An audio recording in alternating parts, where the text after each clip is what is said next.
തിരുവാതിര നക്ഷത്രം. അവർക്ക് ഈ ഒരു വർഷം ഏറ്റവും നല്ലൊരു ഭാവമാണ്. 10-ലായിരുന്നു നമ്മുടെ ശനീശ്വരൻ. 10-ൽ തന്നെയാണ് ഇപ്പോഴും. ഈ ഒരു വർഷം മുഴുവൻ 10-ലാണ്.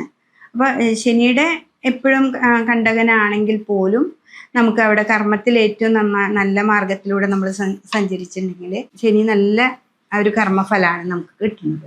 അതേപോലെ ഈ ഒരു വർഷം നമുക്ക് വ്യാഴത്തിനൊരു മാറ്റമുണ്ട്. അതുകൊണ്ട് നിങ്ങൾക്ക് സാമ്പത്തികമായിട്ട് നല്ല പുരോഗതിയാണ് ഈ ഒരു വർഷം കിട്ടുന്നത്. ഈ വിഷു തുടങ്ങി അടുത്തൊരു വിഷു വരെ നിങ്ങൾക്ക് ഏറ്റവും നല്ല ഒരു വർഷക്കാലമാണ് വരുന്നത്. അപ്പോൾ അത് മനസ്സിലാക്കി നമ്മുടെ സാമ്പത്തികമായിട്ടുള്ളൊരു ചിട്ട ഉണ്ടാക്കി അതിലൂടെ പോവുകയാണെങ്കിൽ നിങ്ങൾക്ക് ഈ പ്രാവശ്യം ഈ ഒരു വർഷം നമ്മുടെ എല്ലാ ബാധ്യതകളും, കടങ്ങളോ ബാധ്യതകളൊക്കെ ഉണ്ടെങ്കിൽ അതൊക്കെ മാറി നമുക്ക് മുന്നോട്ട് പോകാനായിട്ട് പറ്റുന്നൊരു സമയം തന്നെയാണ്.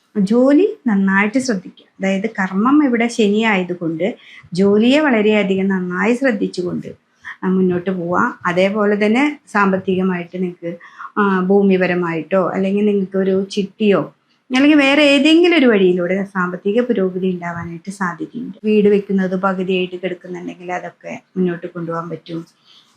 എവിടെന്നെങ്കിലുമൊക്കെ നമുക്ക് സാമ്പത്തികമായിട്ടൊരു കാര്യങ്ങൾ ചെയ്ത് വീട് പണിയൊക്കെ പൂർത്തീകരിക്കാൻ പറ്റുന്ന ഒരു സമയം തന്നെയാണ് തിരുവാതിര നക്ഷത്രക്കാർക്ക്.